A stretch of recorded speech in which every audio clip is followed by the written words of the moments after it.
What is up, everybody? Welcome to the Of Like Minds video podcast. Got a super special guest today, choreographer, dancer, Mr. Carlo Darang. Carlo, thank you so much for coming on today, man. Yo, thank you for having me, man.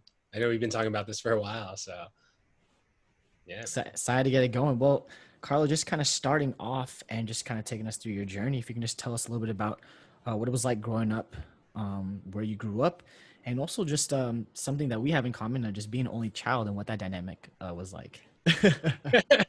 Yeah, I know we always talk about that. So I grew up in San Diego, California. I started dancing. I feel like I've always been into dancing, but I started getting more into it after in high school we had like a Filipino culture night, and they needed more like hip hop choreography dancers, and I was like, I guess I'll do it. They're like, we need more guys, and I was like, sure, all right, like it's a bunch of girls here, let's do it. Ended up being super fun, but also a few of those people. Hey, shout out to Anthony Buck, 220 alum, Shock alum. He was the choreographer Oh, shoot. of the performance, and he was on Future Shock at the time. And then so he was like giving us choreography, and I was like, this is actually pretty fun. And they're like, dude, you actually look like you enjoy this. Like, do you want to take class like every once in, or like try for Future Shock? So I kind of went down that road. Didn't make it, but it was still taking class.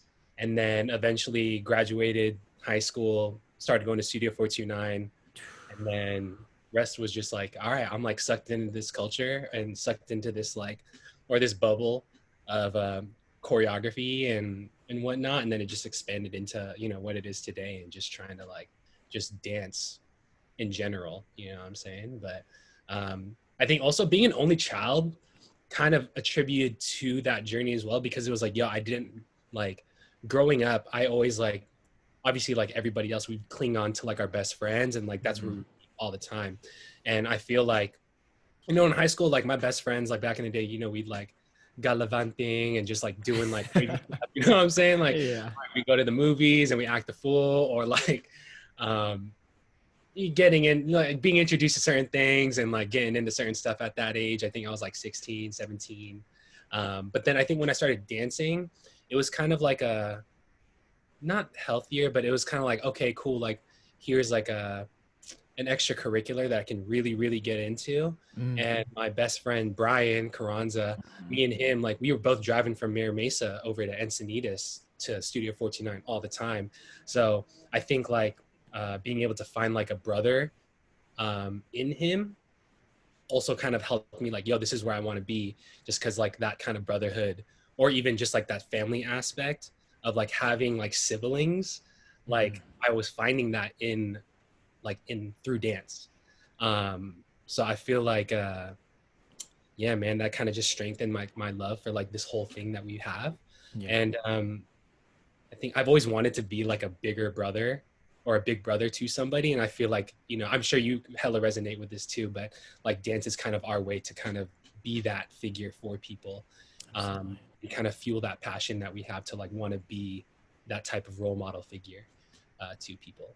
But Absolutely. And I feel like you've done that really well, and you're just continuing to do that. Uh, Something that stood out that you said, Carlo, the Future Shock thing. And I think if that was the first moment where you kind of experience, the industry where, you hear 1,000 no's before you hear a yes. One, that happening so early in your dance career, maybe just mentally, like, what did that do? How did that like ignite a fire to even continue forward? A lot of people would probably just stop there. Like, yeah, how did that continue like your journey? going into it, it's funny. I actually have another. I'll talk about the second audition later. But so Future Shock was my first audition. This was, I think, spring of like 2005. I think I was 14 or 15, and it was like I just did my first PCN and or Filipino Culture Night, and I was like, yo, that was tight. And then Future Shock, like especially back in the day too, like they, they're still really dope now, but back in the day, like who was on that squad? Like, yeah, you know what I'm saying? Like, even like, Yeah. I feel like Aguas was in that squad. Adriel, Nathaniel Hmm. Perez, I think Kang was still dancing. Uh, Jeremy and yeah. Ving and Keone was my first year in '04. So yeah, that was the Hmm. time. And it's funny because I think the season I auditioned for, that was Keone's first audition as a director. Mm-hmm. And there was just so many people. Like Future Shock was mega hot at that time. Yeah. Everybody was trying to be on Future Shock. So I was kind of like, it's my first audition. Like whatever happens, happens. I just need to go into it and just like gain the experience. Like I didn't think I was gonna make it, and I think when I didn't, I was kind of like not surprised because I also saw like everybody in the room, and I was like, "Yo, there's no way, bro!" Like Jonathan Cesar was in there, Jonathan and like Cison. you know what I'm saying, or like I don't know if you remember Nicole Lewis. Yes. Yeah, she was Yes. in there. We Yeah. what's her There's a lot of people. Marlena Marlena, Marlena Lita? Yo, she was up in there. So I was Joyce like, Rice. Joyce Rice was in there. I was like, Yeah. no way, bro, that I'm gonna make this. I'm just gonna dance this piece. I'm gonna dance this. What up? What up? It was wall to Yeah. wall. I ain't gonna make it. And the choreography is wild, but I think like that first time I wasn't so like bummed out about it because also there's just so many experienced dancers. It was actually my second audition that I didn't make. That I was kind of like, hey, yo, what the hell? Like, so I forgot that I auditioned for Flipside. Yeah, No, what year is this? it was 2000. I think it was the same year, 2005, 2006, maybe. But it was like, it's funny now, like thinking about who was there. It was when they did the U vote through YouTube, and it was at San Marcos High School. Vaguely, yes. Yeah. Yes. And it was funny because I was kind of like not taking the audition seriously at first, Hmm. just because like I think a lot of people that I knew were more so on the Future Shock side as opposed to the like formality dance Hmm. company side. So I was kind of like, ah, whatever. Like, you know, I kind of want to be on Future Shock, but I'm gonna go to this audition just for the experience because I went with uh, I went with a friend, and I remember I didn't make the first cut, which was like a beginning like choreography cut, and I was kind of like, yo, what the heck, like. First of all, this choreography is being executed pretty chill. It was by Joey Cruz. And I was like, yo, I'm trying to Yeah. do it like him. And everybody's like mad killing it. And like, Mm, I don't know. I was kind of like, I felt like I should have made like that next cut. yeah. And I sat through that whole audition. And I think after that, that's when I was like, yo, like, what the heck, dude? Like, I need, I'm pretty sure I'm better than that. Like, there's no way. And that's the one that lit the fire under my butt, was that flip side audition, you know? But it's funny now because, like, at that audition, that was the first time I saw Paul Ross. Mm, That was the first time I saw Jason Patio. mm, First time, who else? There's a bunch of heads up in there that like I saw for the first time, but yeah. pretty much like that generation. I think Kevin Nguyen was there too, maybe. Yeah. But I think when I saw that and I was kind of like, yo, like this isn't my first audition. It's not my first time taking a dance class. That's how the choreographer did it. That's how I'm doing it. Yo, what the heck? Like, but then at the same time, it's kind of like it all kind of made sense because you know, ended up being where I needed to be after the fact. Yeah. And so you said this second audition was kind of the one that lit that fire. So when you say that and that motivation to okay, Mhm. what did you do in response to that second audition not getting that? I think like that was going into my senior year of high school. And once again, like at the audition, I think like so I stayed to watch the rest of it, Mm, second cuts and the freestyles and stuff like that. And I was kind of like, it was half and half. Like, yo, these guys are really good. But two, I was also like, yo, like I totally like I could have been right there. I could have done. mm, mm-hmm. You know what I mean? Like, or if I work hard, I could definitely get to that point of the people who are like mad killing it. Like for example, like Paul Ross, for example, is perfect. Like I was watching him and being like, yo, this dude's super good. I could totally get to that point. Yeah. As opposed to like, oh, like that's crazy. It was just like, yo, I can, if I work hard enough, like I can totally get to that point that he's at. And I think that senior year is kind of when I was like, all right, you know what? Like I'm gonna take class. I'm gonna try to start like, even like that's when YouTube started getting super big. Mm-hmm. Like, just kind of studying like, okay, like who are all these choreographers? I was like hella like a Lando fan back in the day, Dead Florano fan. I was like super into that stuff at the time.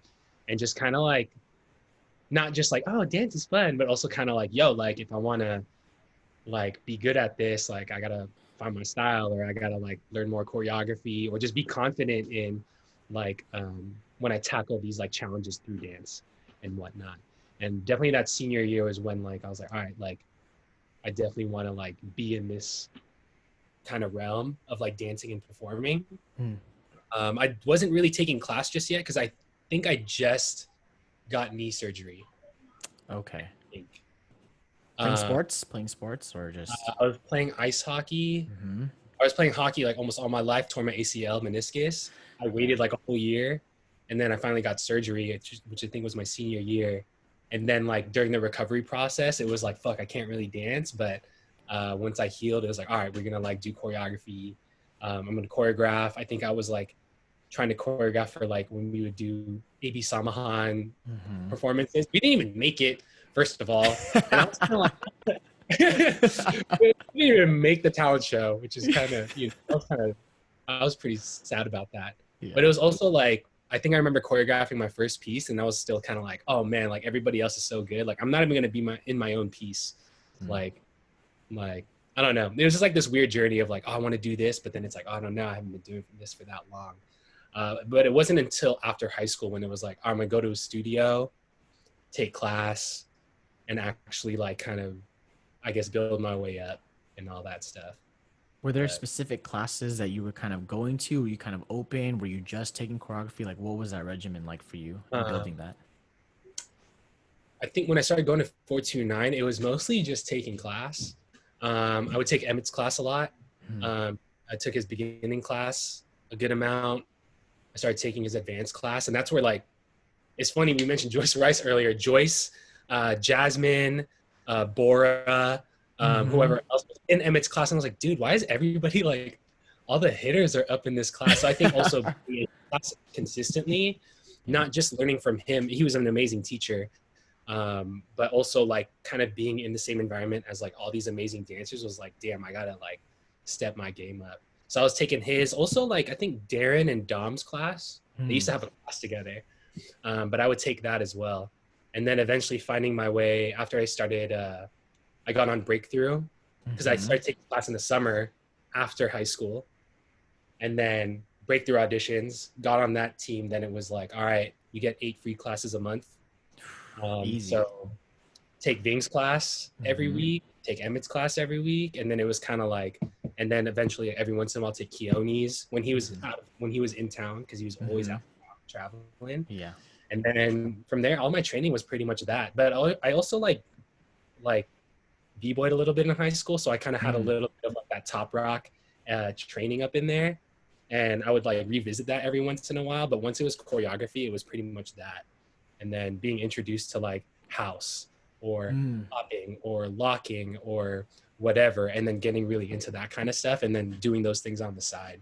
But mostly performance based stage choreography, all that good stuff. Just because it was like a whole new world, and I was Yeah. like, yo, I'm gonna do this. Like this is what I've been wanting since since high school. Because I wanted to dance in high school, but it was like there wasn't really anything like at my high school. I went to Rancho Bernardo. There wasn't really Yeah. any type of shit like that. Like I mean, Keone and Ving were there, and they were like, oh, we have our hip hop team, which wasn't really a team. It was like their group of friends, and it was kind of like, oh, I don't think there's auditions for this. I think you just know them and you just Yeah. you up. So I guess like there's no. If there was auditions, I totally would have done it. But it was just Yeah. like the jazz team, and then Yeah. like Keone and his homies like with the jazz team doing hip hop. But when I got to 429, it was like, yo, this is what I've been waiting for. Like I was kind of like my parents were helping me out pay for it because it was pretty expensive, but Yeah. it was still like, yo, I'm driving here all the time, like in a sense, not supporting myself, but you know what I mean? Like I'm just diving into it. But Yeah. yeah. Now, and you talking about now you're transitioning and you're really at 429 and honing in on these skills in these classes, and you essentially a play on words, you get onto breakthrough and you Mm, break through and get onto a team. If you could just talk about one, maybe the confidence level, how it differed, having, taking class and taking it more seriously, stepping into the audition room, like that confidence level, and then what it was to finally make it through, mm, having been, not getting through the first couple times. mhm.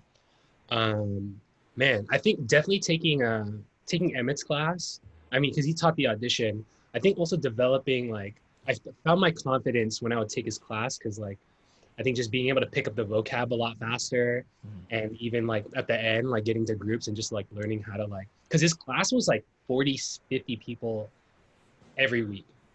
Like it was always packed, and when it was groups, it was legit like it's not even like that now. It's kind of crazy when I'm thinking about it. Like, it's been a while since we've experienced like groups that were just so like community filled with like support and love. Like Emmett's class, even in retrospect, is still like that vibe and that energy is still like untouchable. Like, Mm, I mean, we still have those now, but it's COVID. It's kind of hard to like think about when that happened recently. But yeah. um, that was my first taste of like, whoa, like this is some crazy real ish right now. Like, this feels like a legit performance.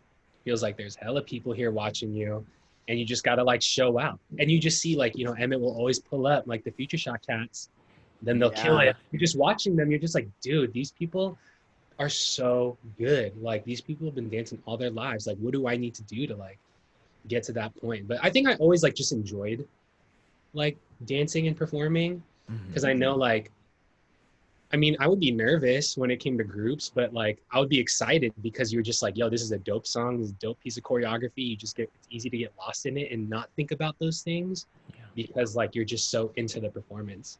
Um, and I think like when I went into that breakthrough audition, it felt a lot easier because Emmett's class like had all these heavy hitters up in there, like taking class and watching you. And not Yeah. that there were no heavy hitters in breakthrough auditions, but like I think like it definitely prepped me, like having to dance in front of people like Joyce or any other Mm, like going into the breakthrough audition, it was a lot easier because I feel like, oh, these are people like who've been taking class with me. There were some other people who were like my peers more so, that like I felt like we were on the same level. And it was also just like, hey man, like you've done 2 auditions already. I went with my homie Nathaniel Perez. He was like a really great support system. Yeah, super short. yeah. Yes, he was on Future Shock too. Oh my God, We were yes. close, man. I mean, we're Hmm. still, I saw him recently at like Lock Alone, and I was like, yo, what the heck? Like, I think we took Melissa Dowse together. Hmm. Um, he was going to my high school back in the day and like helping us out with like the PCNs and stuff. So he was actually one of the people that like encouraged me. Same with Adriel, because him and Adriel were like, Hmm. always coming around together all the time. Those two guys definitely like helped build my confidence up to like get to that point as well. We also like Adriel and Nathaniel like hosted this project, like this like small little get like group. We called it the project, and we just perform at random things. Yeah. And like, yeah, they would just give us crazy choreography. And I think like being able to dance with those guys, and they were really encouraging as well to like, hey man, like you should totally try out for Future Shocker. You totally can this. And it just gave me that confidence as well, especially when he came with me to breakthrough audition. Mm, And I don't know. I definitely went into that audition just like, yo, I'm just gonna go for it. I've taken this dude's class a bunch of times. yeah. And fortunately the choreography was more on like like I felt like it was more so my style. So I can Yeah. really just like go for it and shine. And I think like I enjoy like being around new energy that like I feel like I have to prove myself. Mm, You know what I mean? Like yeah. people who don't really know me and don't know what I can bring to the table. I enjoy kind of showing like, okay, this is what I can bring. Just because when you're with people you're around all the time, there's that the expectation's a little bit higher. They know what you can do, Yeah. and they're like, all right, we got to push each other up and elevate. But when people don't have any clue what you can bring to the table, and then they finally see, and they're like, yo, what the heck? Like, especially because I'm a guy that doesn't take myself like super seriously. Yeah. Like, I just kind of enjoy showing that side. So I think that's kind of what played into like that audition as well. Like, how to boost my confidence up. It's like, all right, these fools like don't really know who I am. These probably the first time they've ever seen me. All right, like let's show them like what I'm about and like what I can. Mm. All right, cool. So What was that? Maybe some of the biggest takeaways from your first experience being on a dance team. So that first, that year on Breakthrough, and just some of the biggest takeaways, whether they be positive, negative, just any life experiences that still kind of resonate with you today. oh man, I think so many. It's funny because coming from like an athletic background, Hmm. so I played roller hockey since I was like 7 or 8 years old, and then I started taking that more seriously, almost just like how I am with dance, right? It Yeah. started really casual and it got really extreme. Um, Started playing in middle school. There was a point where I was on 3 different teams. I was on my maybe 3 to 4. I was on my like recreational roller league. I was in my high school's competitive roller hockey team. I was doing an in-house ice hockey team, and then working my way up towards like a traveling ice hockey club. Mm. So like just because it was like, yo, like I'm gonna fill my week. Like the more I do, the better I get, and then eventually just Mm. sticking to like travel ice hockey. But being in that type of environment where it's like you're around guys all the time, and the way that you communicate with each other, you look around, and the tone at which the environment is just totally different. So I think when I started getting into a more co-ed type environment, Mm. I noticed it right away. I was like, okay, well, like these are my teammates, and like the way I joke around and the way you carry yourself, or the not the ego, but you know what I'm saying, like Yeah. certain things just don't carry over, and the way you communicate things is like very different. I think the biggest takeaways were like definitely the teamwork aspect. Something that comes to my head like right away um, was like one of the first blocking projects that we did on Breakthrough. And for those that maybe not that are listening right now that might not know what a blocking project is, Yeah. pretty much like our directors would teach us a piece, choreography, and then the next rehearsal, they split the team up into two, and they're like, all right, you guys are going to stage this choreography, but you guys are going to come up with the ideas instead of the directors. So it was like a learning experience for all of us to Mm. learn how to work rather than just like waiting for our directors to give us like what the art is and staging us and whatnot. Yeah. And we're all like, there was a bunch of like 16, 17-year-old cats. Like a lot of us are pretty young. When I Yeah. think about it, like, I mean, 18 is not too young, but at the same time, like to ask us to like, hey, you guys are gonna like work with each other and like these are the leaders. Like, you know what I mean? Like it's crazy because a lot of people haven't had that experience.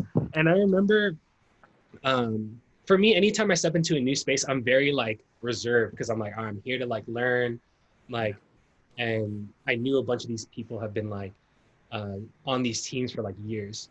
And I remember I gave an idea, and Emmett and Tracy, who were the directors at the time, Mhm. they were in the groups because they're like, all right, I'm gonna watch, we're gonna observe. You can't ask us for help. We're just like, just think of us as dancers, and you guys can use us in your block, but we're not gonna help you guys out. And I remember Emmett was in our group, Mm. and then I remember I was just like throwing out ideas like, oh, what if we did this move and we like face outward so it looks like a flower. I don't know what I called it back in the day, but it looks like this flower or whatever. And then like they didn't really listen to me, and I didn't know take it in any sort of way. I was just kind of like, we're just moving at a fast pace. I think someone had a better idea. It's cool. Um, and then I remember at the end of the blocking project, and it was like, yo, like that was really bad. Like, like you guys did not communicate. Like you guys were ignoring each other's like ideas. Like Carlo had an idea, and y'all didn't even acknowledge it like at all. And I was kind of like, and I felt really awkward at that time because I was like, I don't want it to feel like I'm bummed out. Yeah, what the heck, guys? So I was just like, I didn't even notice that. Like I said that out. I Mm. didn't even notice that happened.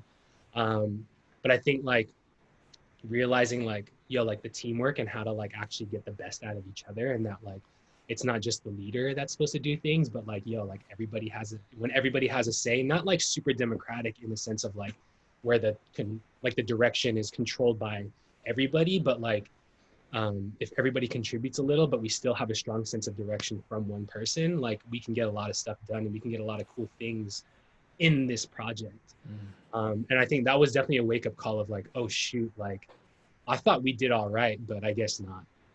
Um, and I think like over that time, I remember our team like getting like closer and like having those practices like out of the basketball court, up the directors, and just kind of like taking ownership of like, hey, like we need to get this job done, and we need to like work together. I think especially towards the end of the season, we would do like, you know how teams like we would do HHI or Hip Hop International, Mhm. and you only do the select 8.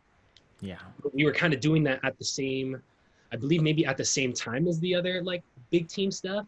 So it was like we like for us that were doing 2 at a time, like we had to like really like come together, especially because we were expected to rehearse, like the 8 of us to rehearse on our own, and like, hey, here's the choreography, here's the blocking. All right, guys, like by next week, I want you guys to meet up again, clean it up, and like it should look way better next week. And we're like, fuck, man. All right, well, we went to like SDA. We went to like a high school and we were just practicing and like, yo, come on, guys, we gotta look better. And we are like hella pushing.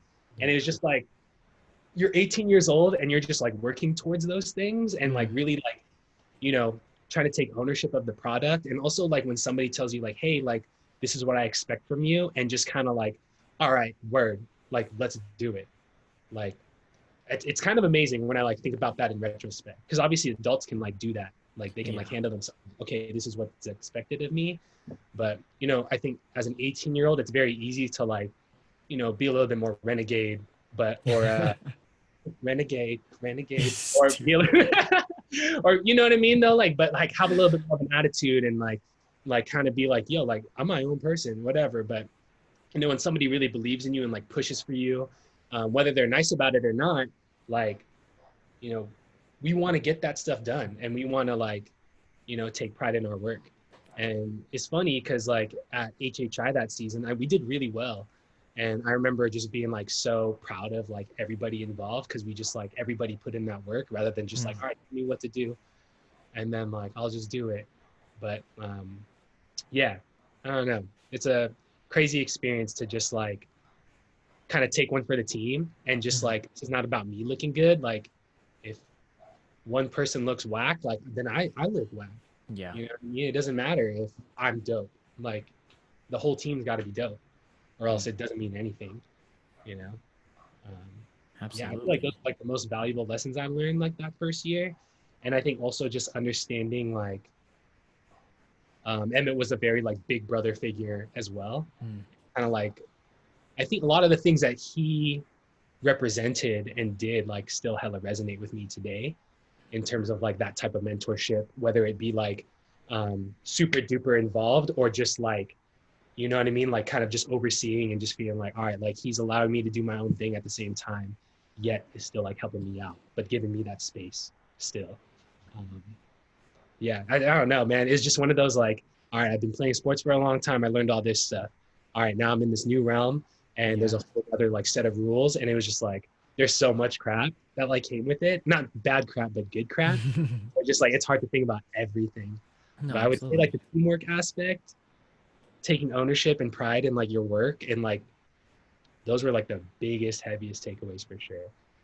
And it's a lot at this young age. You're learning all these things. And Mhm. correct me if I'm wrong, but your tenure on Breakthrough is a little bit short. Yeah. I think it was what, a year after. I think it was already you got invited onto Cookies. Is that Uh, correct? A year or two. So, if one, you can just talk about maybe your dance career not starting, as quickly as you had anticipated, and then now you're like in the thick of things with Breakthrough, and then getting noticed and getting recognized and being invited to be on Choreo Cookies, extremely huge dance company, even to this day. If you can just talk about what what that did for your confidence, what that did for you, and like, okay, can I really do this? And then just kind of taking us through your cookies journey. So a lot yeah. kind of packed into there. Oh man. Because I think yeah, it's funny because I feel like, you know, you everybody gets really like, not everybody, but you know, we get excited like, oh man, like this is the team I want to be on. Am I going to get invited to this team?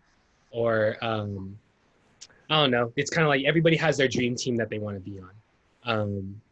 And I think for me, Emmett made a very like strong point too, that like, so when I got onto Breakthrough or out of Breakthrough auditions at the end, he was like, you know, like this is the play, like if you want to be on Cookies, you know, this is the place to see if you can be that. You know what I mean? We sometimes invite people, you know, but just because you're like the best dancer in the world doesn't mean you're going to get on Cookies. You don't look at just skill. I think I'm trying to be as close to like how he said it and like the Yeah. demeanor. It's not about skill.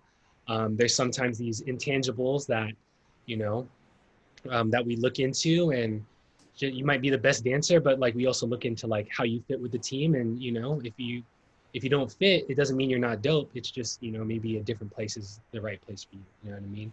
And I think for me, I remember hearing that because there was people, I had other friends who tried out with for Breakthrough with me, and they were kind of like nudging me like, oh my god, like yo, like you might get on Cookies. And I was kind of, yo, don't like, don't Yeah. don't be like that right now. Like, you know, I'm still, I don't even know if I'm gonna get on Breakthrough yet. And like, look, Mm. if Emmett doesn't think that I should be on Cookies, like then like then I shouldn't be on Cookies. Like this is a very elite group of people that like like he has to be very careful with who he lets on the team.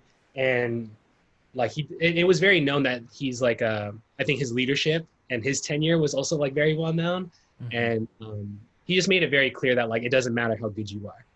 You know what I mean? So I was like, all right, well, if I don't have that X factor or that thing that he's looking for, then no hard feelings, like whatever. I remember telling people like, yo, if I didn't make it on the Cookies, it was like, Emmett just doesn't see it, and maybe I'll try for Super or something like that. I don't know when whenever they have auditions. But when he asked us to train, I was kind of like, it wasn't also known that like when you come in to train with Cookies that's like a, hey, this is your audition. Yeah. Emmett made it sound like, hey, like, do you want to come to this one rehearsal tonight? I know you take a lot of class, but what we're learning tonight is something that we don't offer at the studio, and I think you enjoy like the extra training. And I was like, whoa,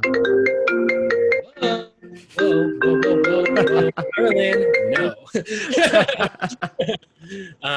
But yeah, I guess I should turn off my do not disturb on this MacBook, bro. But I love it. That's gonna make it for sure. like, whoa. What was I saying? Inviting you to rehearsal and letting you know that this is something they don't offer the studio. Yeah, so I was kind of like, all right, cool, like extra training. And I mean, there's a thought that popped into my head of like, oh, maybe this is my audition. But at the same time, I was like, but it doesn't, whether it's my audition or not, like, don't freak out. Like, extra training, it's extra training. Cool. Went to that one rehearsal, learned from Mari that night because we didn't have that at the studio yet. Learned from Mari, and then they cleaned another piece. I was with 2 other dancers at the time, and I was kind of like, oh, shoot, like, this is tight. But even after the fact, like, it wasn't like, all right, I hope I get on the Cookies. I hope I get on the Cookies. I think there's just that respect of like, yo, if you don't make it, like, it is what it is, But I think once we got to that point where it was like, all right, we're on Cookies now. Oh man, that was like kind of surreal because I was just watching Cookies like in high school, like just like, whoa, like I knew who Robbie was before I even saw him in person. I knew who Bianca was. I knew who, like, I knew all these people. I knew who Fabian was, or even like who Eddie Mack was. You know what I'm saying? Like, you just people and you're like, who's this dude like doing this move? And you just like look and you watch it over and over again. And I think coming from that perspective and then being on the team, it was kind of like, all right, cool. Like, not that I just earned my way here because I obviously have a lot more of a way to go. Yeah. It was kind of like, okay, like, now we're really in it. Like, you're on this adult team. All right, cool. But I still felt like I didn't have enough experience under my belt to like, yeah, I'm on Cookies. Just because it's like, yeah, I only had 1 year on Breakthrough. Yeah.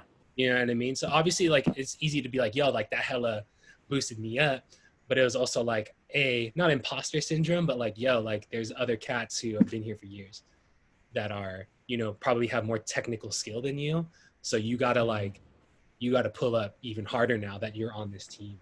So, I mean, I'm still taking hella class and whatnot, still training. And then even on the side, like we'll have like side performances with the homies to like, like choreograph and just like fuck around a little bit.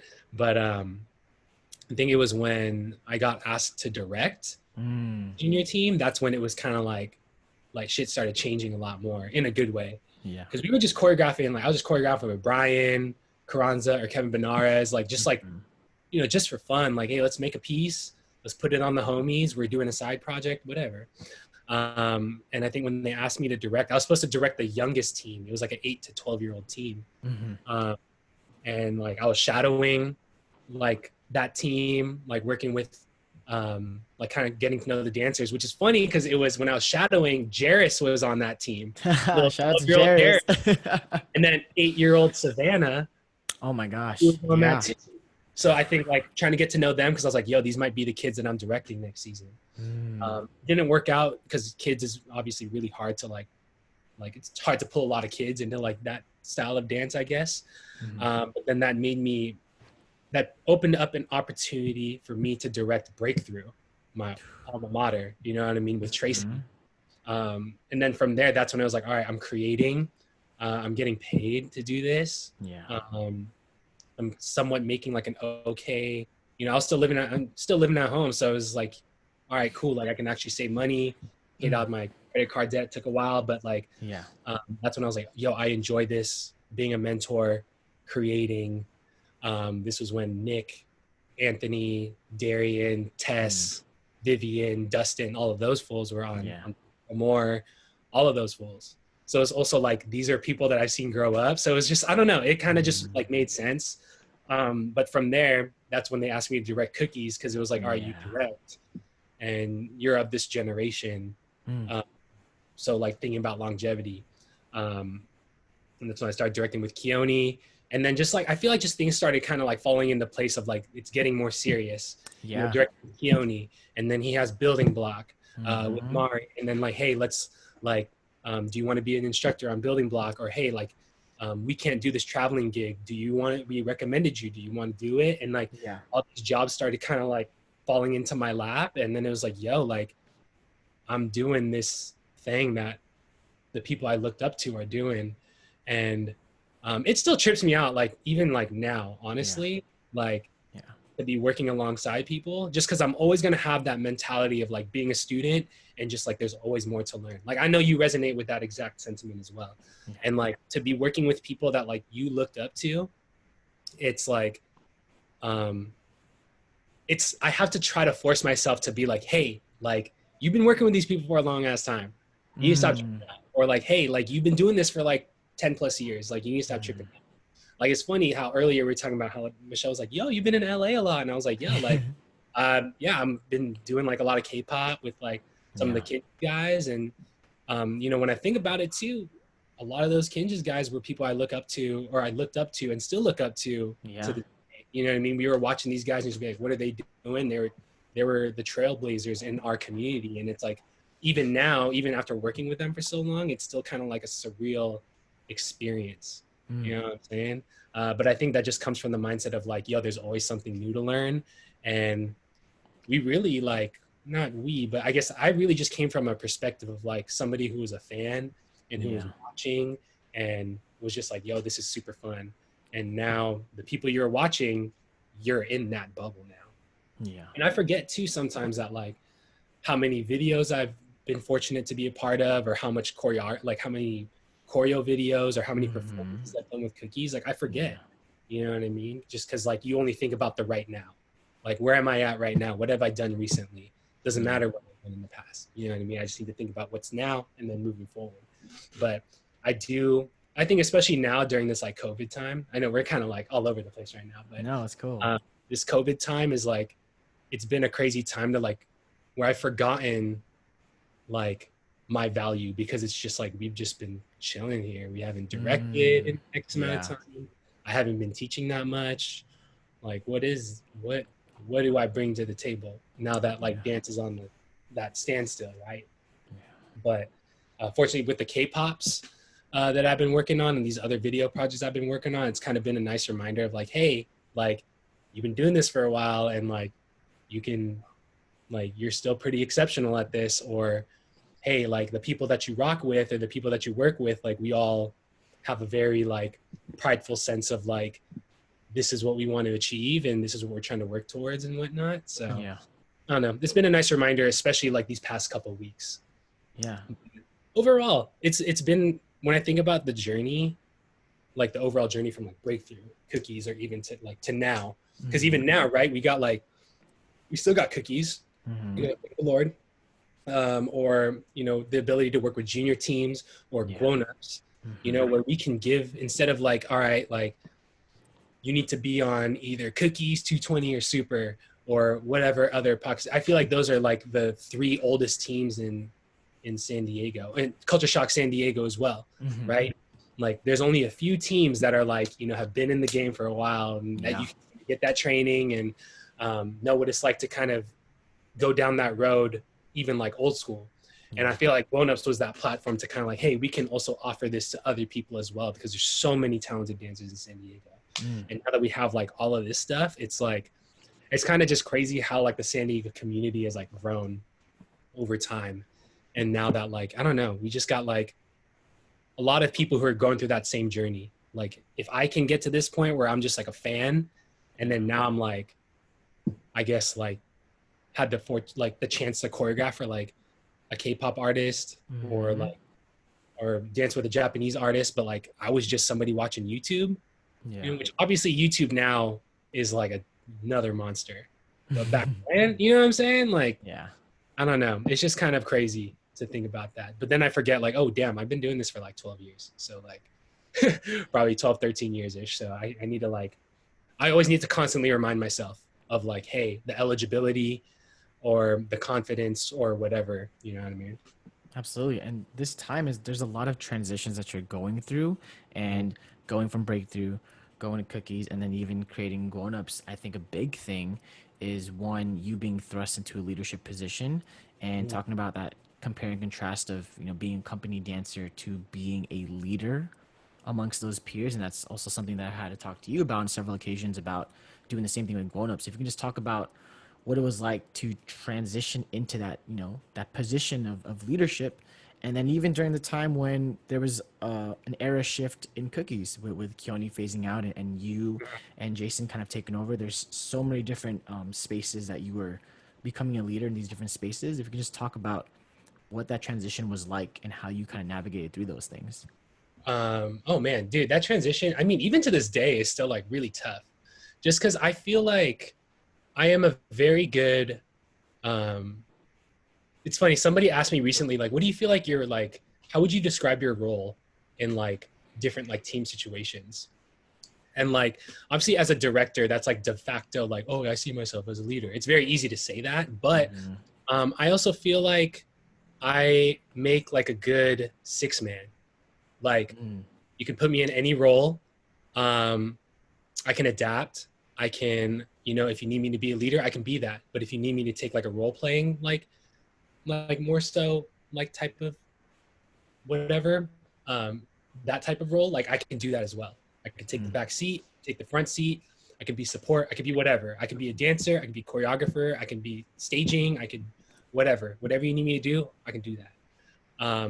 And I feel like, um, what you call it, um, being like that more so being my strong suit, like being a leader or transitioning into being like the de facto leader or like that like head, like a part of me always still feels like, yo, like there's always somebody else eligible to like take the reins, you know what I mean? Or I'm not too sure if I'm the most qualified. um, I think that was the sense when I started directing with Keone. I was like, oh man, I don't know, but at the same time it was like, this is what the team needs, and there's no choice but to like be this person. So I had to like learn a lot. So Keone taught me a lot. I was at his house all the time. We were practically boyfriend and boyfriend for like however many years of directing, like legit, bro. Yeah. Like that's like when you have a director or co-director, like you guys are practically in a relationship. You texting all the time. I was at his house all the time. Like, yeah, it was crazy, but I learned a lot from him. But I think um, because like there was somebody else, like I always felt like, okay, I'm the student leader as opposed to the leader. So when he like phased out, which I feel like, you know, I think he knew that he had to phase out because he was like, yo, like he knew that like I had that feeling of him always looking over my shoulder, and I was always like kind of not so confident in my artistry and my creativity, just because like I was always looking up to how Keone was doing things. So I feel like when Keone left, um, that really forced me to like, yo, you need to make the decision now, as opposed to leaning on Keone to like, does this look good?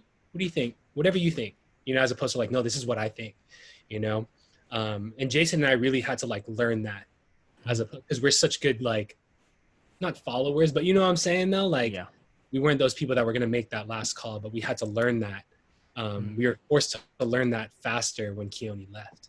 And it was a crazy transition. I feel like that first year of Jason and I directing, we were trying to find out like, how do we, what do we do? Like, how do we see things? Like, how do we want to build a medley? Who's our team right now? Like, who are our choreographers? How can we put these choreographers together to create like a cohesive type of flow, and what's going to make sense? You know what I mean? I felt like we we were at this point where Cookies was looked at as the storytelling team, the team that does not hip hop and that does like, oh, they're the ones with the crazy beautiful messages and they do this and that. And you know, I feel like we started believing in that, like, oh, these people, what people are saying about Cookies, like that's what it is, that's what it is, we need to uphold that.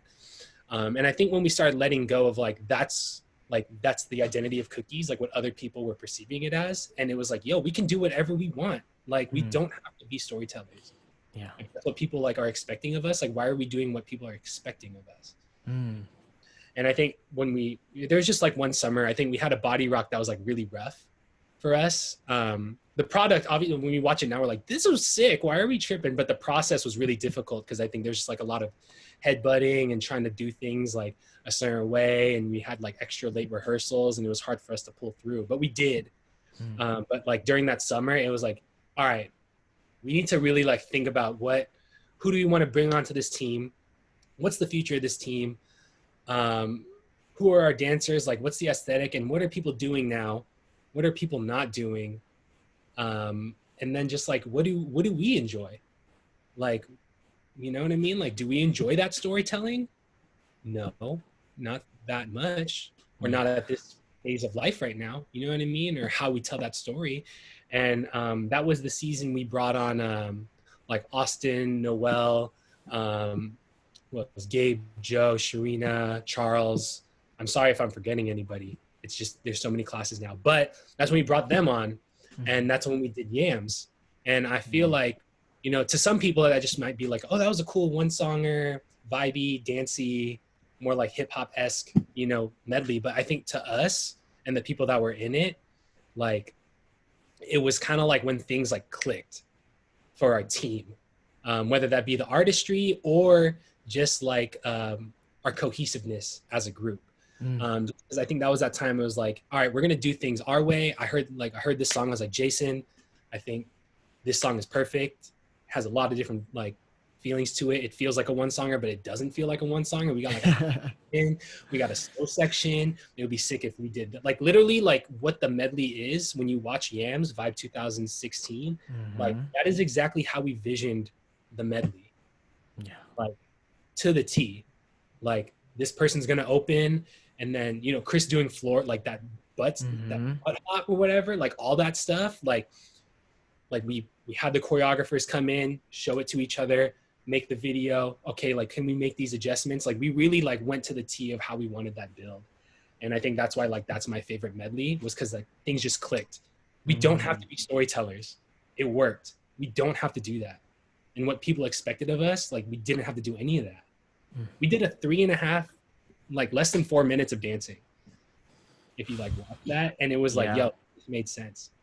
It was really clean too. I remember seeing that from afar. I was like, this medley's really, really clean. I think that was the summer we had like a bunch of people come in and train us. I might be wrong. I know Anthony Lee came in that year and was like teaching us about like musicality and teaching us more about musicality and like timing and stuff like that.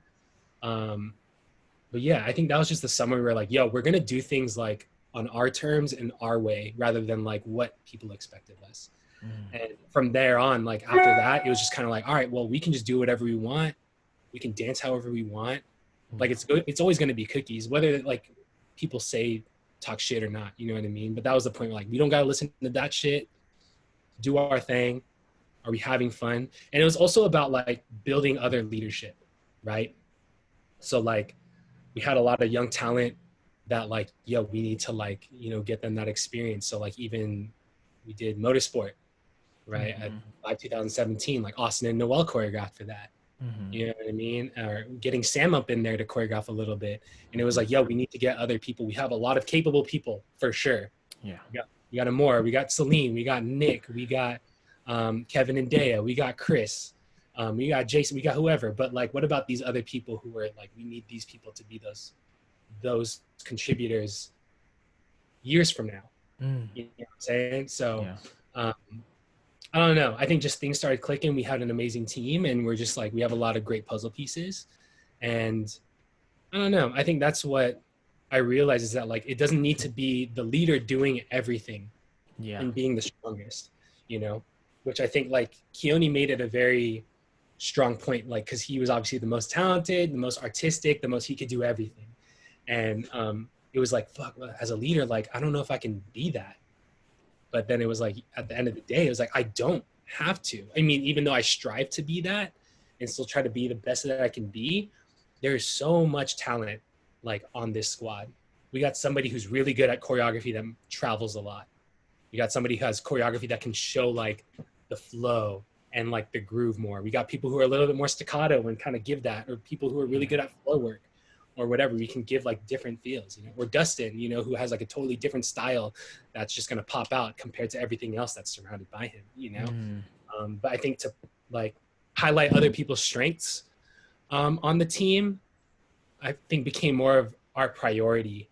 And I think that's where the strength of Cookies, especially now, comes from, is all the different things that everybody has to offer, regardless of if you've been on the team for like 1 season or 10 seasons, it doesn't matter. You know what I'm saying?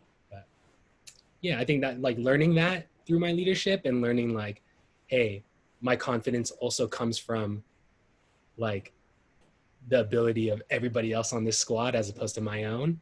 I think that's when it was like, okay, cool. Like we can be comforting. Like that's very comforting to have this team, to really like be a team. Like not that it wasn't before, but to like find out the way that we can be a team in this generation with these specific people and these specific personalities, just because every team is going to be directed very differently. You know what I mean? That was something that like I always have to go back to, is like, all right, there's one new person. What's going to make this different? You know what I mean? Yeah. Like it was just you, Nami, and KJ, and we knew you guys when y'all got on the team. Like we knew you guys like pretty well. Yeah. But like that dynamic changes even with like a 1% change. You know what I'm saying? Yeah. I think one thing that Yeah. stood out to me, Carlos, you talked about that mold of Cookies, like, okay, they're gonna do something with storytelling, and you kind of challenging that and saying like, who says that we have to do that? We're gonna do what we want to do. And I think that kind of transitioning to just, you know, even our choices in life and Yeah. us being Filipino, and you choosing to do and pursue the arts full time, and that being unconventional in itself. What was that moment, if there was a moment, where you were like, I'm going to do this? Was it a moment? Was it a set of sequences that just played out in your favor? What was it where it was like, I can do this. I'm going to do this. I'm going to commit everything to become that. Oh man, I feel like if we're talking, well, I'll talk about dance in general first, and I'll talk about that Cookies leadership real second. But Yeah. I feel like dance in general, I'm just one of those people that like, I feel like I was in the right place at the right time for one, but two, I'm also like somewhat stubborn where like whatever I'm doing, I can just be in that and just like keep going, you know, until like something else tells me not to do that. You know, like that's why I played hockey for years, or even dance right now. Like even after 10 years, it's like I'm still gonna do this. Like, you know, music comes on, or like I'm just used to like I can keep directing year by year, or I can keep teaching year by year because I enjoy it. There's no reason not to enjoy it. And yeah, I'm just stubborn. I'm too stubborn to stop.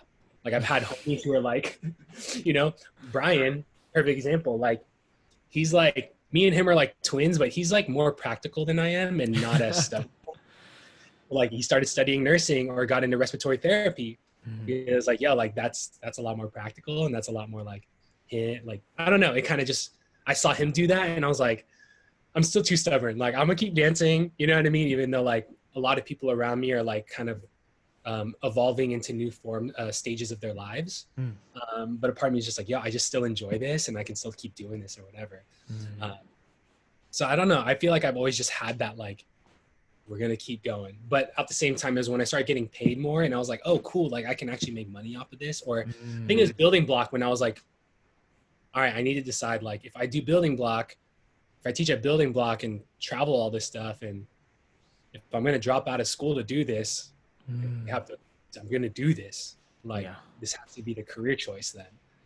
And I feel like it was that point. I think it was 2014, 2015-ish was when I had to like make that decision of like, all right, you're going to be teaching a lot, and a lot of the work you do is going to revolve around that. I think with Cookies, I I think the reason why we were like, we're not going to do storytelling anymore was because we tried to, and I don't want to say failed, but we learned a lot, like about how we tell that story. We don't need to force the storytelling.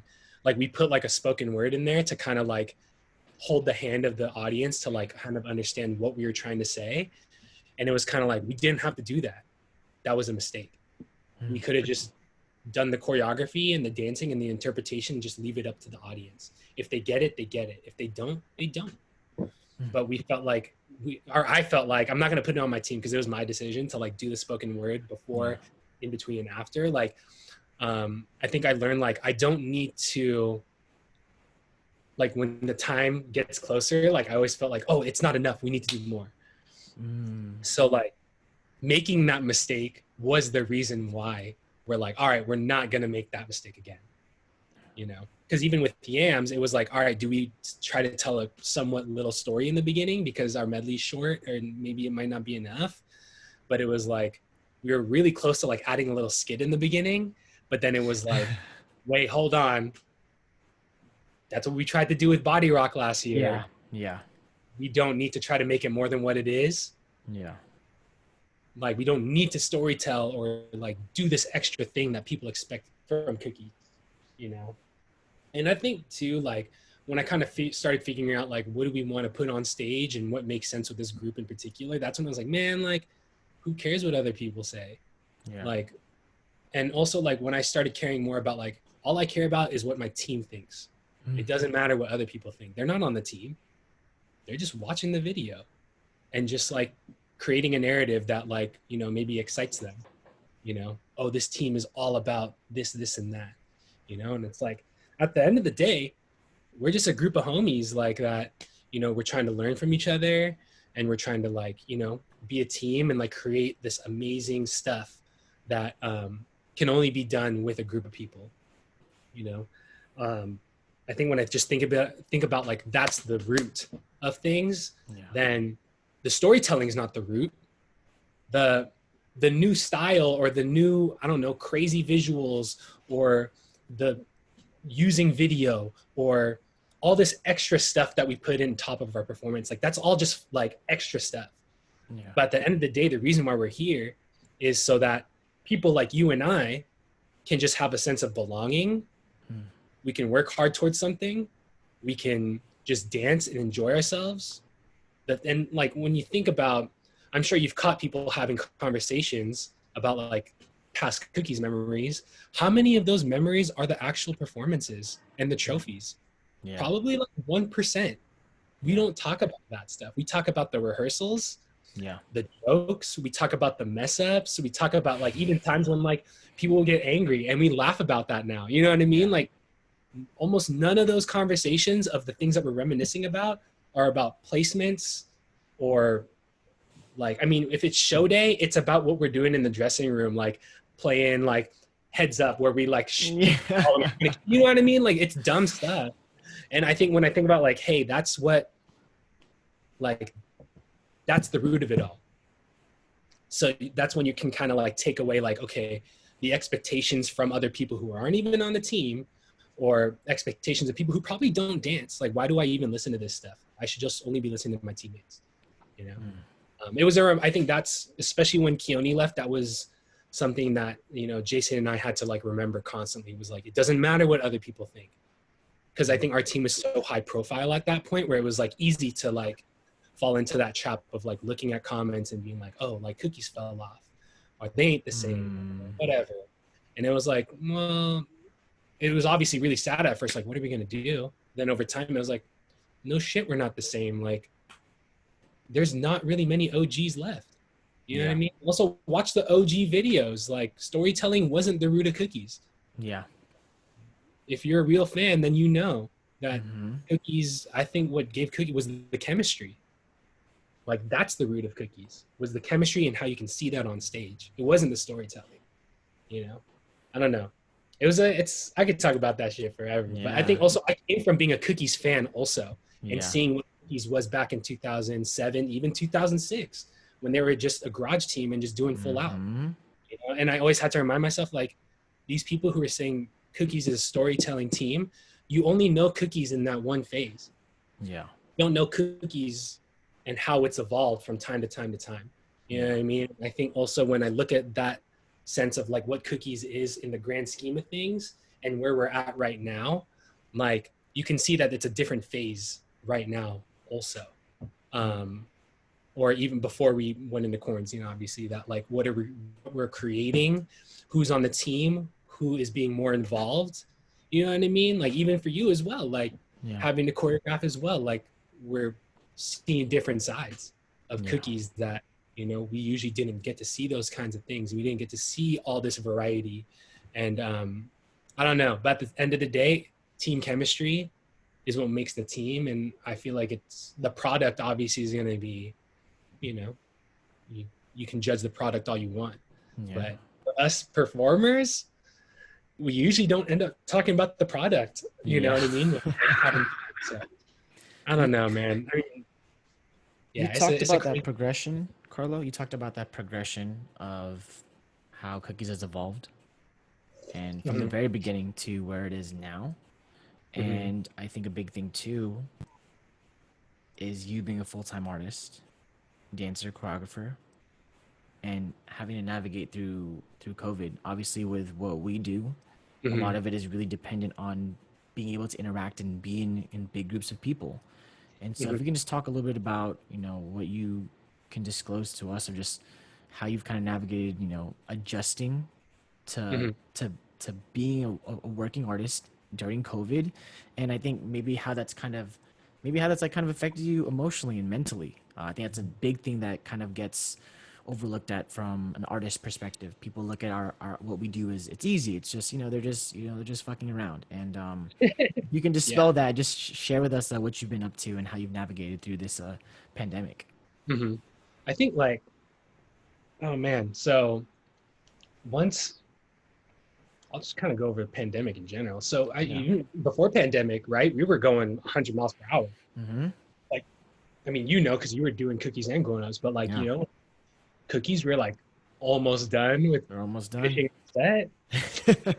Dude, that was about to be real epic too. Because That. me, I was injured, so I was just Yeah. like seeing it, rather than being in it.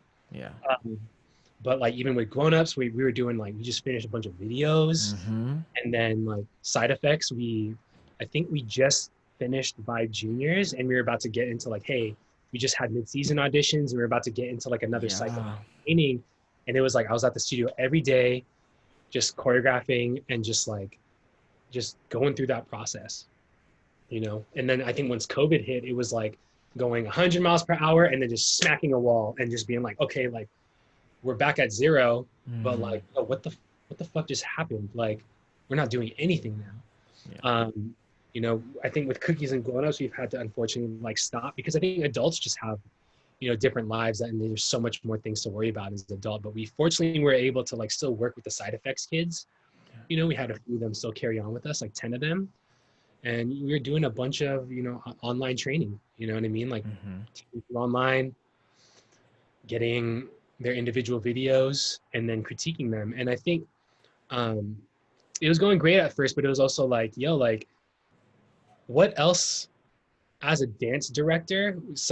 I made my living off of dancing, creating, and also like my energy as a person to like share that with people like live. Yeah. Um, just because like realizing that directing without being in person and sharing and like teaching movement or just like that passion that you have, because sometimes like that energy is really what makes it. That's what I've learned like through COVID is like, yo, you can give information and you can like verbally communicate or whatever, but like that energy is something that you can't emulate that. That drive and that passion and that like, I don't know, that extra oomph that people feel in person, like you can't emulate that. And it's like we don't have that now. So what else do I have to offer? You know what I mean? I've been just doing the dance shit. You know what I mean? And now it's like that made me realize like there's a heavy emphasis on you know technology and being able to do more than just dance. You know what I mean? And I mean, but at the end of the day, it's still important because like look at us now, we're still trying to do this thing and we're still trying to dance. And but I definitely took a hit because it was like, yo, like I definitely feel like underqualified out of nowhere. You know what I mean? Like whether it be like, whoa, this is really hard to work with technology and like kind of like give that energy via like Zoom, or I don't know, man. There's so much to like think about with that, but it was definitely like really hard to transition. More so in my like self-confidence, Mm. also just because it was like, well, this thing that you decided to put all your energy into and you're like 29 years old now, it's like you can't really do that. You Mm. know, you can't congregate in groups, can't direct, you can't create these big scale like videos. And also thinking about our dance is very well rooted in theater performance. Yeah. You know what I mean? Um, it's been a tug and pull because fortunately I've been able to like kind of explore more so my artistry as a individual as opposed to what my artistry is on a group of people, and Mm. just understanding that like what we do is what we've been doing for however many years is just a small part of what dance has to offer. And like, you know, the dance world got really big over this past summer for maybe some of us, like we're like, oh damn, like this choreography scene is just the tip of the iceberg. Yeah. Like I said, like you have to be in big groups where thousands of people can congregate to watch you. That's where we made our living. But now we can't do that. But do I still enjoy dance even when all that stuff is taken away? And it was definitely that journey of like, yo, like it's not just the performance side that I enjoy, or it's not just the mentorship and the team building that I enjoy, that I had to kind of find my love for just the art of dance and movement itself. Um, but it's kind of hard still because you can't make a living off of just being a student of dance. You know what I mean? Like you make your living off of teaching and leading and Mm. whatnot. Um, I think like that transition too had made me realize that like, you know, Anthony Kidichai, who's become like such a valuable asset this summer because everything is now via online. I was like, Yeah. damn, dude, like these skills that he's learned, whether it be video editing, photo editing, creating flyers, understanding the mind body program or whatever, like all these things, like, all right, damn, like I got to do more than just like elevate my skill in communication and directorship and dance. There's so many other things, you know, I got to diversify more, which it's still been kind of hard too, because you're just like, now that dance has picked up for me, it's kind of like, all right, we're just back into, I'm gonna be stubborn again. I'm just gonna Yeah. be, you know what I mean? But at Yeah. the same time, it's like, I think COVID has also helped me learn how to like, I've been enjoying like the time off too, and like the breaks of like not worrying about things. Cause even back then when you have a break, you're just like, all right, I'm on break, but It's the next I thing got or to choreograph whatever. Yeah. I got to choreograph this thing tomorrow, and I'm just thinking about that. So it makes tomorrow easier. So I didn't realize that I still have that anxiety even Mm. when I'm on that like off time. But I don't know. I still feel like it's weird. Like I see both sides where like, oh man, like COVID showed me that like you can't just depend on dance to make a living because look what happened. But at the same time, being in COVID, like people want to dance still. Like people don't want to take online classes that much. Yeah. There, all these cool things are online, which is great, but people like want to be around different energy. People still want to be on teams. People still want to do choreography. You know what I mean? Or people still like, they're gonna find a way to do it, whether like there's platforms or not. And that makes me realize too that that's where our niche of dance came from. Um, was people who like enjoy doing choreography and they wanted to perform on, with the homies. They were just garage teams. There was no established like these weren't established corporations that were like hosting these teams, which is still what it is now. That's why Cookies is just like we don't get paid to direct Cookies. It's just a group of homies, and like that's why we're still trying to fucking meet up. You know what I Yeah. mean? It doesn't matter if we're in this time. We're gonna try to figure it out. So I don't know. I see both sides where the transition is really hard, Yeah. just because also like all the information that we have access to now, and Mm-hmm. how these past couple of months have just been like in America in general has just been really crazy. Um, and like a lot of us like who use social media as a tool, and it's also like this tool is a double-edged sword that's really scary Yeah. and right. Like I found myself like having to constantly like get off social media and not want to participate, but then it's like I get back into it and then I'm like, oh dude, like this is like, I don't know. Yeah. So I watched Social Dilemma like the other day and I'm I like, did too. Yes. ah, Yes. I Yes. don't It's it's you so know. good though. It puts things in perspective for sure. um but yeah, this transition, the COVID transition is definitely like, I don't know, it's scary, yet at the same time it gives me hope of like, even though we're in these times where we were not supposed to be doing these things, like you can just tell that people still want to. You know what I mean? That there's a Mm, hunger for this even after the fact. Like be working at Studio FX, yeah. like people still want to take class. Of course you can like dance at home for free. Of course. But not everybody has that luxury to like their house is the safe space. Mm, Or not everybody has that luxury where they can just learn from these choreographers and have these mirrors and have this space or whatnot. So I don't know. It's still like a constant reminder thing of just trying to like, or maybe it's just me being stubborn again of like, yeah. hey, it's the thing to do this. But I think lately I've been also trying to figure out like where else can we take this artistry outside of the dance community, to kind of like elevate everything as well. And just having conversations with people and also just trying to figure out like where do I fit in, not just in the dance community, because I think I understand my placement in our like in our niche, but like trying to understand like where else can I take like myself and my skill set into like another world, whether that be the corporate world or like even the dance corporate world is, Yeah. I guess what I'm referring to, you know what I mean?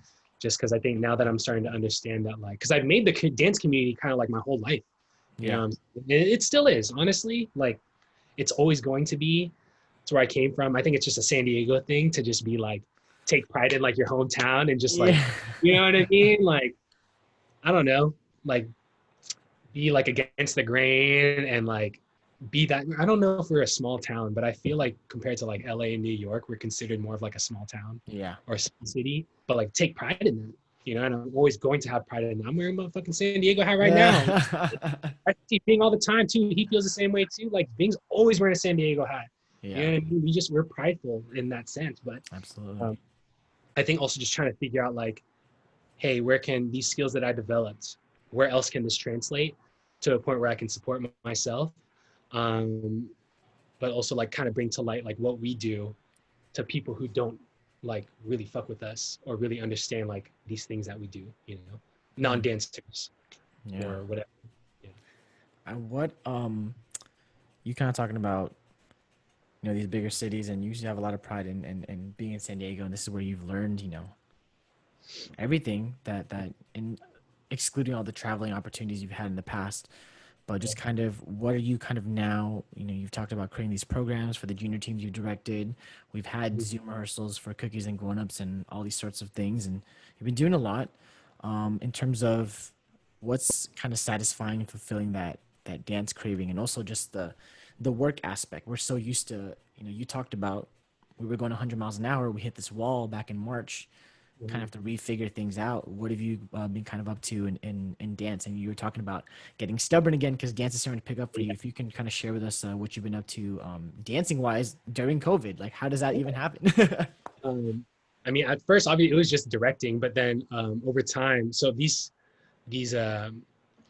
I guess these K-pop corporations are still like putting out work, obviously, because like Hmm. other places are not really experiencing COVID the same way we are.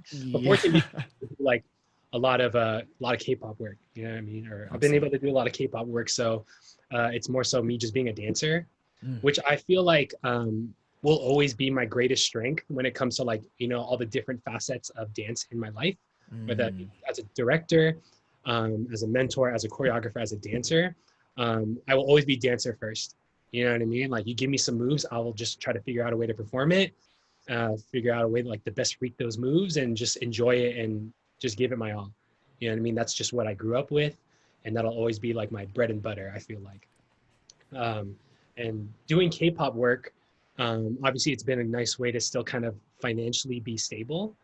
Um, but at the same time, it's been like a nice way to like keep my tools sharp Mm, and feel valued again. I think that like, because as a creator, I've never considered myself an artist until like recently, just because like um, I don't know, just that struggle of creating and like being confident in your identity as an artist, or like what type of um, what is it like?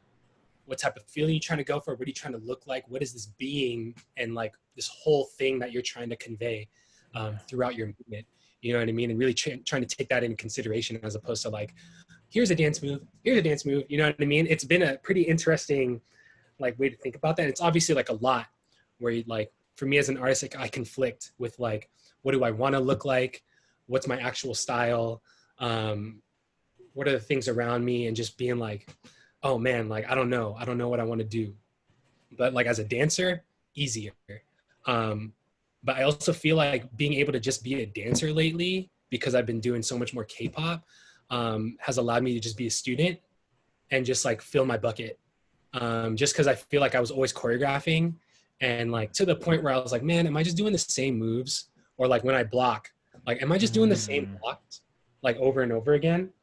Like, you know, start small group, people travel on, then we do a big group. It's just this, you know what I mean? Like, am I a phony? Like, do people notice this, that like I'm just doing the same thing over and over again? You know? And I think it was just because I was just so like in that, like creating. But this K-pop stuff has given me a lane to like just intake and learn new things and learn like how do other people do things, learn some new movement, do things that I'm not used to, so on and so forth. So I feel like I'm constantly filling my bucket every time I do K-pop. And I've been doing a lot of K-pop, and I've done a few here in San Diego, but fortunately, I've been fortunate to be invited to do a lot of K-pop up in LA. Awesome. Um, you know what I mean? And I don't know, it's been pretty nice to also like fill my bucket, not just with dance moves, but also just like experiencing other people's energies. You know what I Mm. mean? And seeing how other people get down. You know, I've been able to do a K-pop with David Lee, Mm. done a lot with Ving, Bam, Anthony, and kind of seeing how they work. Mm. Um, and the reason why I drive up there is because it's not just the K-pop money, but it's like, yo, this is a learning experience to see Yes. um, how do other people lead? Because I've been so like set in my ways because I was just doing that routine every day. Yeah. You know what I mean? Like I can do it in my head. I can schedule a rehearsal in my head. I can I can plan out how exactly I want to block. Even if I don't have a block ready, I can do it on the spot because I know how to structure it and work my way from general to specific by the end of rehearsal. Mm. Like I know that thought process. But now it's like I get to see how other people work. And instead of like doing the same thing that I always do, I definitely have like just a different inspiration. And even like movement wise, like, you know, being forced to do this choreography, like, oh, I can move this way. I don't have to keep moving the same way that I always need to move. Um, but yeah, I think just finding myself up there has been a blessing in disguise to just be a student, um, and reminding me that I can't just be like, I need to find a better balance of like having both teacher student. You know what I mean? Yeah. When I fill my schedule with being a director and being a teacher all the time, it's harder for me to find that time to be that student, because when it's Mm. rest time, I'll rest, dude. Like, so I can be 100% the Yeah. next, you know what I mean? Rather than like, okay, I'll be a choreographer for an hour, director for an hour, and then I'll be a dancer for the next hour, and I'll do this and this. It's so hard to put new hats on all the time. Um, so I don't know. I think it's just when I'm in that student mindset, especially when I'm in that K-pop or any other video project that I do up in LA, I'm like, all right, like observe, be a student. And now after doing a bunch of stuff like that, like I feel a lot more equipped to like offer something new when I teach. You know what I mean? Like, or Mm. try new things or just be inspired that I'm not just a robot. Like, all right, so and so here, so and so here, so and so here. All right, do a line switch here. All right, this is a level change. This is a ripple here. Like, you know what I mean? I don't know. I Yeah. just feel like I just needed like something else to like show me that like there's more ways to do things than your own, because it's so Mm. easy to get stuck in that cycle of like creating the same Absolutely. shit over, or feeling like you're creating the same shit over and over again, even though people might perceive like, no, dude, like what are you talking about? but we're just our own worst critics, and we're just like, I don't know, it's very easy for us to like kind of get down on ourselves, which I feel like I do a lot because I just get overcritical of things, because I feel like it was always the best way to like grow, was like, okay, I need to get those little nitpicky things, you know what I mean? Yeah. Well, one, I'm Yeah. extremely happy to hear that, even though I know you've done a lot of work overseas, and obviously with that, we're limited in that sense. I'm super happy to Yeah. hear that you're doing a lot of work in LA and in San Diego still. And not Yeah. just, as a working dancer, but like you even said, just the life lessons that you can apply to other aspects of your life. Um, Kind of just like culminating everything, Carlo, you kind of just taking us through your story and your dance journey kind of starting, with you being in PCNs and kind of No, slowly, and going over and kind of seeing you really, become a renowned international choreographer, and now you kind of giving more back to home, and now kind of focusing a little bit more on yourself and kind of honing in on those like foundational skills, just being a student and being a dancer. There's a lot of worry I have, and I'm sure you have for the next generation. It's like, we're lucky to have been in our professional careers for some years. You got some kids that are graduating high school looking to higher education, or maybe not, and they don't really know what the world they're stepping out into. mm, Everything you've been through, all the adversity, what would you say to your 13-year-old self? what would I say to my 13-year-old self? Oh man, I would say like just be fearless. Um, be more fearless. Just do things, and like don't be afraid of like failure. Just because like I think that's, I didn't start dancing till I was like, started taking dancing more seriously till I was like 17. Mm. And I think I always like encountered people who are like, yo, like I wish I started dancing earlier. I wish I started dancing earlier. It's like, yeah, of course. But I think like the reason why is like we're just scared of trying new things and looking like a fool somewhere. And really like when you get over that, that's finally the time when you take that first step, is when you're like, I'm over it. Like I just want to do it. Like I don't care if people like look at me like a beginner, or if I suck or whatever. Like this is what I like doing. And I think like I would tell my 13-year-old self for sure, like just stop being scared, and also just stop caring what other people think. Mm. I think that was something I had to like come to terms with, especially like recently, when it's like it's so easy for like, your every little decision you make or whatever, like anybody can talk shit about anything. You know what I mean? Especially with cookies, like we talked about that whole like transition of becoming a director in cookies and stuff like that. And Yeah. I had to learn like you can't care what other people think. And I wish I learned that like way sooner, just because like I feel like my identity as a person back then was very like, oh, I just want to fit in. I don't know if it's like the first generation Filipino American in me. You know what I'm talking about? Yeah. Just like, Yeah. and being an only child, of like trying to find a group and a sense of belonging Yes. amongst your peers. It's like, all right, like this is what all the kids are wearing. Like they're wearing these Vans, they wear Quicksilver. All right, cool. Like I don't even know if I actually like those things. You know what I mean? Yeah.